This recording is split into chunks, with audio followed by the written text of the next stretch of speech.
బాగి వినోద్ని కలవడం కోసం అని చెప్పి ఆరు ఫోటో ఉన్న రూమ్లోకి వస్తుంది. ఇక అక్కడికి వచ్చేసరికి మనోహరి కావాలని ఆరు ఫోటోకి అడ్డుగా నిలబడుతుంది.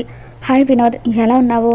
జర్నీ బాగా జరిగిందా అని చెప్పి బాగి పలకరిస్తూ ఉంటే అప్పుడు వినోద్ మనోహరి బాగి గురించి చెడుగా చెప్పడంతో పిల్లల్ని హాస్టల్కి పంపించేసి అమర్కి దూరం చేస్తుందని, అలా బాగి గురించి అన్నీ లేనిపోనివన్నీ కల్పించి చెప్పడంతో అప్పుడు వినోద్ కావాలని బాగితో సరిగ్గా మాట్లాడకుండా మౌనంగా ఉండిపోతాడు.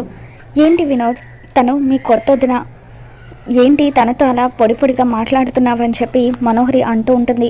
దాంతో వినోద్, చూడు, మా అన్నయ్యకి నువ్వు భార్యవి కావచ్చు, కానీ నాకు మాత్రం మా ఆరో వదిన మాత్రమే వదిన అని చెప్పి నువ్వెప్పటికీ మా వదినవి కాలేవంటూ వినోద్ అక్కడి నుండి వెళ్ళిపోతాడు. వినోద్ మాటలకి బాగి ఆశ్చర్యంగా చూస్తూ ఉంటుంది. ఏంటి బాగి, నీ టైం అస్సలు బాగోలేదు అనుకుంటా. అప్పుడు అమర్ని పెళ్లి చేసుకుని పిల్లల్ని అమర్ని దగ్గర చేసుకున్నావు, కానీ ఇప్పుడు మళ్ళీ నీ పరిస్థితి మొదటికి వచ్చింది.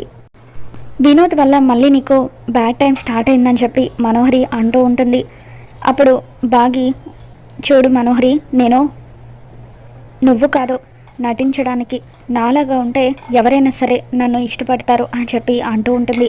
ముందు జాగ్రత్తగా ఉండాల్సింది నువ్వు, ఎందుకంటే ఆయన నీ గురించి తెలుసుకోవడానికి ప్రయత్నాలు మొదలు పెట్టేశారు. ఆయనకు నువ్వు దొరికిన రోజు అప్పుడు నీకు సరైన శిక్ష విధిస్తారు అని చెప్పి బాగి మనోహరికి వార్నింగ్ ఇస్తుంది. మరోపక్క అమర్ తన లగేజ్ని సర్దుకుంటూ రాథోడ్ చెప్పింది గుర్తుంది కదా, ఎవరు అడిగినా సరే మనం ఢిల్లీ వెళ్తున్నామని చెప్పు అంటూ ఉంటే సరే సార్ అని చెప్పి రాథోడ్ అంటూ ఉంటాడు. అలా అమర్ ఢిల్లీ అని చెప్పి కోల్కతాకి వెళ్తూ ఉంటే అమర్ వాళ్ళ నాన్నగారు ఎక్కడికి వెళ్తున్నావు అమర్ అని చెప్పి అడుగుతూ ఉంటారు.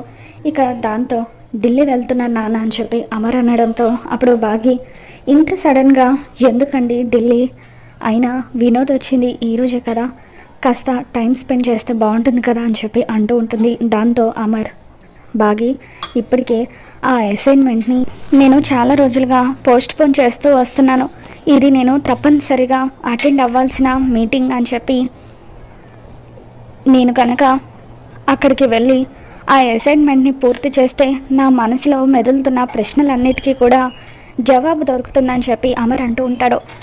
అమ్మయ్య, అమర్ ఢిల్లీ వెళ్తున్నాడా, ఇంకా నేను నా గతం గురించి తెలుసుకోవడానికి కోల్కతా వెళ్తున్నాడేమో అనుకున్నాను అని చెప్పి మనోహరి అనుకుంటుంది. అమర్ రాథోడ్ ఇద్దరు కూడా బయలుదేరి బయటకు వస్తారు. అమర్కి జాగ్రత్తలు చెప్పి దగ్గర అవ్వమని చెప్పి నిర్మలమ్మ సదాశివం గారు ఇద్దరు కూడా బాగిని బయటకు పంపిస్తారు. అప్పుడు బాగి అమర్తో మాట్లాడడం కోసం అని చెప్పి కార్ దగ్గరికి వచ్చి రాథోడ్, ఇంత సడన్గా మీరు ఢిల్లీ వెళ్ళడం ఏంటని చెప్పి అంటూ ఉంటే, మేడం మీతో ఒక విషయం చెప్పనా, మేము వెళ్ళేది ఢిల్లీకి కాదు, మనోహరి గురించి సార్కి డౌట్ వచ్చింది. మనోహరి 5-6 సంవత్సరాల పాటు ఎవరికి కనిపించకుండా ఎక్కడికో వెళ్ళింది కదా, ఆ 5-6 సంవత్సరాలు తను ఏం చేసిందో తెలుసుకోవాలని సార్ కోల్కతాకి వెళ్తున్నారు, వచ్చేటప్పుడు గుడ్ న్యూస్తో వస్తామని చెప్పి రాథోడ్ బాగికి చెప్పడంతో, నువ్వు చెప్పేది నిజమా రాథోడ్? అలా అయితే ఖచ్చితంగా మనోహరి గురించి పూర్తి రహస్యాలు ఆయనకు తెలియాలి, ఆరో ఒక చావుకి మనోహరి కారణం అని ఆయనకు తెలియాలని చెప్పి బాగి అంటుంది. తర్వాత అమర్, ఏంటి బాగి నువ్వు ఇలా వచ్చావని చెప్పి అంటూ ఉంటే అప్పుడు బాగి, ఏమండి మీరు ఢిల్లీ వెళ్తున్నారు కదా, టైంకి ఫుడ్ తినండి, రెస్ట్ తీసుకోండి అని చెప్పి జాగ్రత్తలు చెబుతూ ఉంటుంది.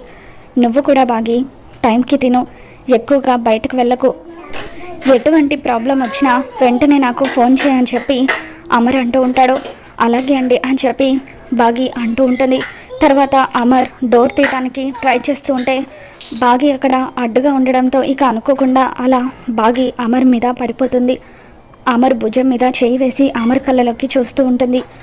సరే బాగి నువ్వు జాగ్రత్త అని చెప్పి అమర్ అంటూ ఉంటే, సరే అండి మీరు ఇక బయలుదేరండి అని చెప్పి బాగి అంటుంది. నువ్వు చేయి తీస్తే నేను బయలుదేరుతానని చెప్పి అమర్ కార్లో వెళ్తూ ఉంటాడు. కార్లో వెళ్ళేటప్పుడు అలా మిర్రర్లో నుంచి బాగిని చూస్తూ, ఆరుని ఎలాగో కాపాడుకోలేకపోయాను, నిన్నైనా కాపాడుకోవాలని నా ఈ ప్రయత్నం అని చెప్పి అమర్ మనసులో అనుకుంటాడు.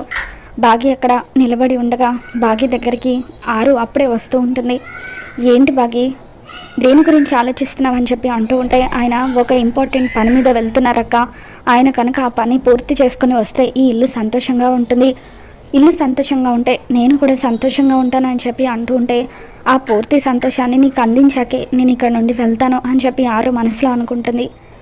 మరో పక్క గుప్తా నిద్రపోతూ ఉంటాడు. అలా లాన్లో కూర్చొని గుప్తా నిద్రపోతూ ఉంటే గాలి బాగా వీస్తూ ఉంటుంది.